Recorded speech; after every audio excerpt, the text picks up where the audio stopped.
conceitos. Tá. O que é o movimento Red Pill, MGTOW? Vocês se consideram o quê? Quando surge isso? Fique à vontade, depois a gente fala a mesma coisa do feminismo. Bem, antes de tudo, é importante entender, se a gente tentar pegar a ideia da origem do termo, vem inclusive antes da ideia bem divulgada já do filme Matrix. Porque as atuais irmãs Wachowski, elas se basearam numa filosofia de um livro chamado Simulando Simulacros, de um autor chamado... Também esqueci agora o nome dele. Esqueci o nome do... Mas esse autor é muito conhecido na área de comunicação, jornalismo, o Lênin vem pra gente, propaganda. Aqui, o Paquito, eles vêm pra gente. Sim, tá. E esse autor, ele acabou dando a ideia de que nós estamos em um tipo de universo social onde há espelhos daquilo que é verdadeiro. Então, estamos interagindo com coisas que não são exatamente o real ponto da realidade. Coisa. Exato, estamos só reagindo a estímulos e tudo mais. E as irmãs Wachowski quiseram fazer uma homenagem a esse escritor e, portanto, acabou usando como base boa parte dessa ideia do autor para basear o filme. Sim. Só que, nessa homenagem, eles usaram então a ideia da pílula azul e da pílula vermelha no filme. E na hora de mostrar, o mais curioso é que tá aqui a obra, homenageamos o senhor, inclusive, e ele chega, não, mas eu não gostei disso aí. Porque Sério? Exatamente. Ele não gostou colasse nele essa definição. essa ideia, porque ele achou que a pílula azul e vermelha seria simplista demais, porque ele está querendo passar no livro dele. Como se houvesse uma bipolaridade entre verdade e mentira. Entendi. Ele não gostou disso, ele queria algo mais complexo no livro dele. Então ele não aprovou muito essa ideia. Baudrillard, o nome do Jean Baudrillard. Jean Baudrillard, exatamente. E nesse ponto, o que foi adotado dentro da ideia de Red Pill? O Neo, né, protagonista, ele é despertado por Morpheus, né, aquela entidade dos sonhos e tal, e ele... você pode escolher a pílula azul e continuar na realidade que você tá, que é essa realidade simulada. De mentira. Exato, controlada pelas máquinas. E a pílula vermelha, que é despertar, inclusive fazendo ligações com o filme, ou com a obra, né, original, Alice nos Países das Maravilhas, né, da toca do coelho, de ir para um outro mundo e entender como as coisas funcionam em outra dimensão. Aí tá. Só que nesse ponto aí, nessa pequena historinha aí, ele então escolhe a pílula vermelha, não tem filme, né? E aí ele segue por isso aí. E ele fala que depois que você escolheu a pílula vermelha, não tem como voltar atrás. Depois Não que tem você como descobrir a voltar verdade, atrás. não tem como você querer ser enganado depois de novo. Né? Exato. Só que na visão da Wachowski, a crítica do autor, né, Baudrillard, sobre esse filme, é que ficou mais parecido com a Caverna do Platão, aquele mito, do que com a realidade que o autor quis passar. A ideia de que você está numa caverna e tem várias sombras, né, na parede, né? Uma dessas pessoas consegue escapar, vai pra fora, vê o mundo Exato. real, Isso, exatamente. volta, pras conta pra pessoas aquelas lá pessoas dentro. e é morto porque elas Eles não preferiam acreditam, acreditar nas sombras do que a realidade do mundo colorido e Exatamente, né? Então essa coisa acabou ficando por aí e acabou Onde que... entra o Campari nessa história? Pois é, né? Aí, em 2007, vem o primeiro artigo com o nome Red Pill. Tá. Que falava...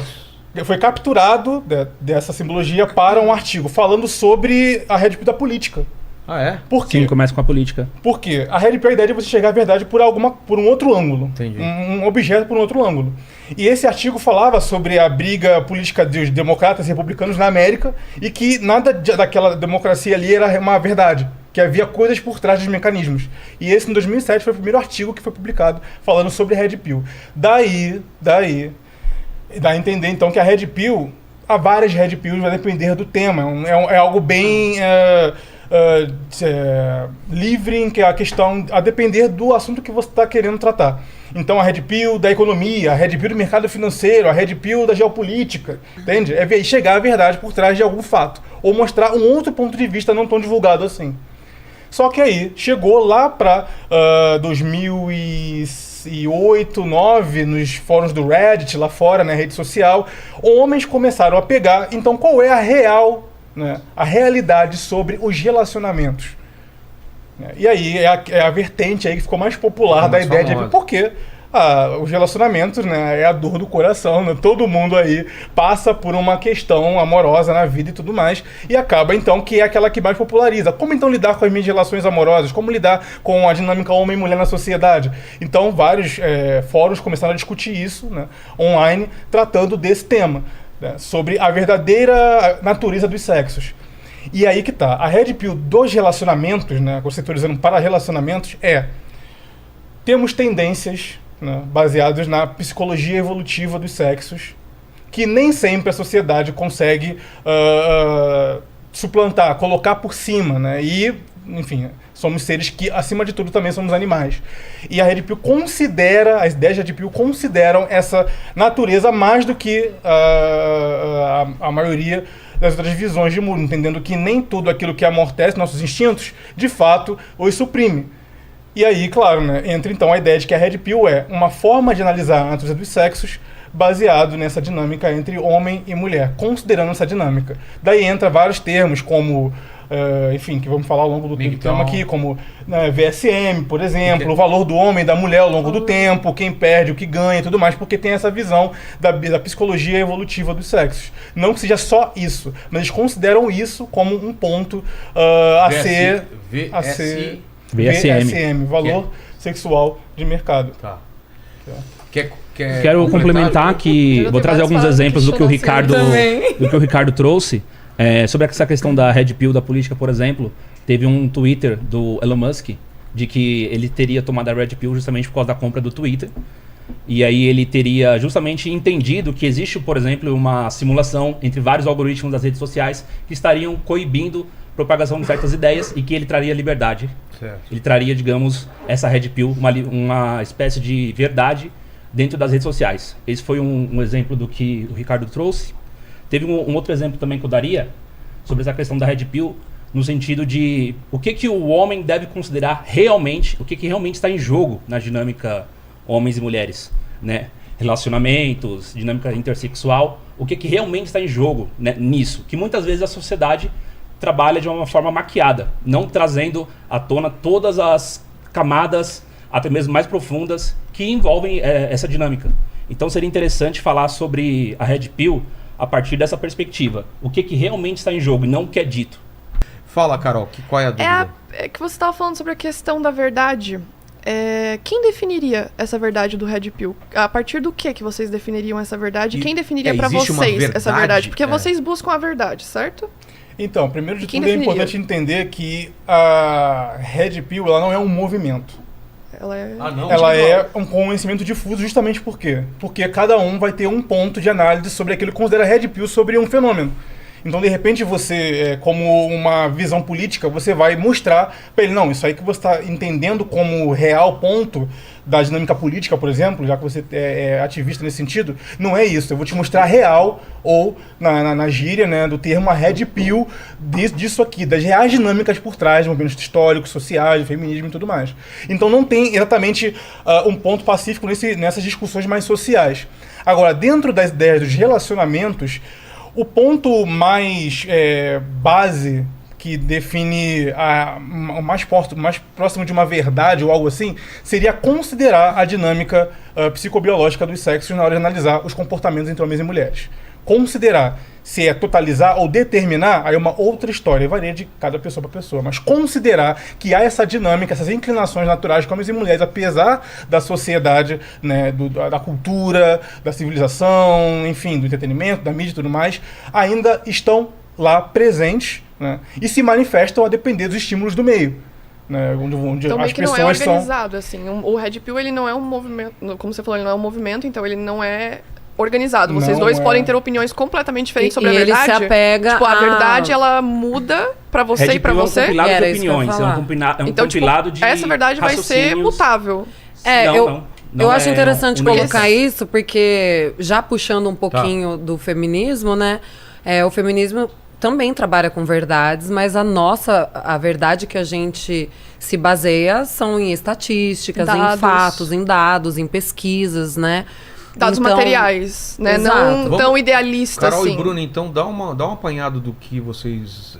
O que seria o feminismo? Né? O feminismo é um movimento social, ideológico e político que luta pela emancipação das mulheres do sistema patriarcal, e ele surge já no final do século XVIII para o século XIX como uma organização das mulheres em prol dos seus direitos civis básicos. Lá no início era direitos civis básicos porque as mulheres não eram consideradas cidadãs na Constituição.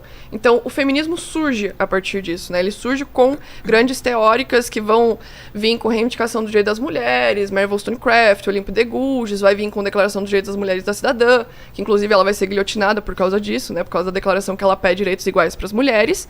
E o movimento feminista, ele vai ser um movimento que ele é dinâmico. Então ele vai mudar ao longo das suas ondas, que é o que a gente chama didaticamente dos períodos da história do feminismo. Então na primeira onda, o feminismo vai lutar por direitos civis básicos, então voto, direito de estudar, direito trabalhista, né, porque as mulheres já trabalhavam, então elas estavam lutando por direito trabalhista, de trabalhos dignos.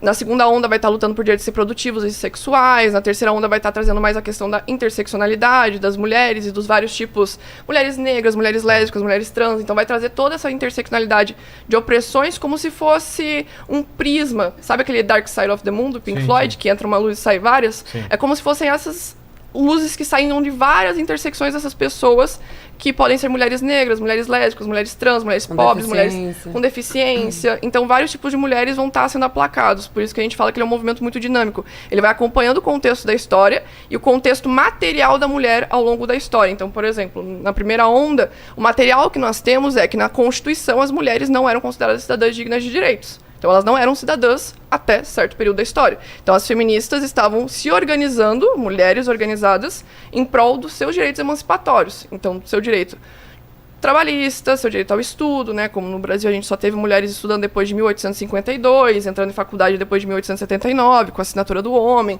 Então são várias coisas que vão surgindo ao longo da história do feminismo, que é essa organização das mulheres em prol da sua luta, que é o que a maioria das pessoas não imagina que é, né? As pessoas pensam que é totalmente outra coisa, mas eu e a Bruna, por exemplo, a gente se organiza para acolher vítimas de violência sexual, de abuso, de violência doméstica, dos mais diversos tipos de violência que a mulher pode sofrer, violência psicológica, moral, patrimonial. Então, a gente vê que, se organizando coletivamente, as nossas pautas são mais fáceis de alcançar, porque sozinhas a gente não tem voz. Então, eu gritando sozinha num espaço, ninguém vai me escutar. Agora, 10, 20, 30 mulheres gritando por aquilo, as pessoas vão ter que parar para escutar. Então, o movimento feminista ele vai ser essa organização de mulheres em prol dos seus direitos. E aí vai entrar a mesma divisão que vocês trouxeram, né? Que vocês vão ter opiniões diferentes e visões diferentes. Existe isso também dentro do feminismo? Existe muito, porque o movimento feminista ele é um movimento grande. Tá. Né? É um movimento social. Como você estava falando que o Red Pill não é um movimento, o feminismo ele é um movimento social, né? Quem estuda sociologia entende perfeitamente que ele faz parte de diversos movimentos sociais, como o movimento negro, o movimento LGBT, e nós temos um movimento focado nas mulheres, no direito das mulheres. Então, a partir desse movimento, a gente vai criar pautas, reivindicações, vai se organizar em coletivos, vai fazer essa luta em prol das mulheres que são vítimas de violência. Sobre as divisões dessas feministas, a gente vai ter feministas de correntes filosóficas diferentes. Então, cada uma vai ter uma linha de pensamento diferente. Eu e a Bruna provavelmente não concordamos sobre as mesmas coisas para os assuntos relacionados ao feminismo. Então, violência doméstica pode ser que ela traga mais a questão da pauta criminal, de falar de leis relacionadas a isso, e pode ser que eu traga mais a pauta estrutural, a questão da abolição do capitalismo.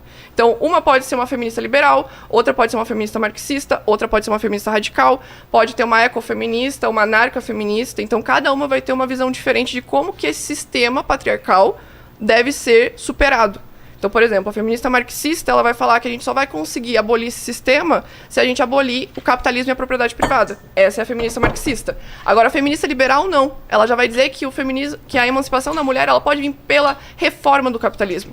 Então, a gente vai ter opiniões diferentes dentro do feminismo, enquanto as feministas marxistas vão querer a abolição do capitalismo, as feministas liberais vão querer a reforma do sistema capitalista para emancipar as mulheres. Só que o objetivo final de todas nós é o mesmo. A emancipação das mulheres do sistema que a gente vive. E para acabar com essas violências. Então, é importante esse diálogo, principalmente com vocês, porque eu também quero saber a visão de vocês sobre as violências que a gente sofre. Se vocês acreditam nelas, ou se vocês fazem parte daquela galera que fala que não, vocês não sofrem isso. E que isso até não ajudam a reforçar. E que ajuda a reforçar uma retórica, uma narrativa, né? Isso é uma boa questão.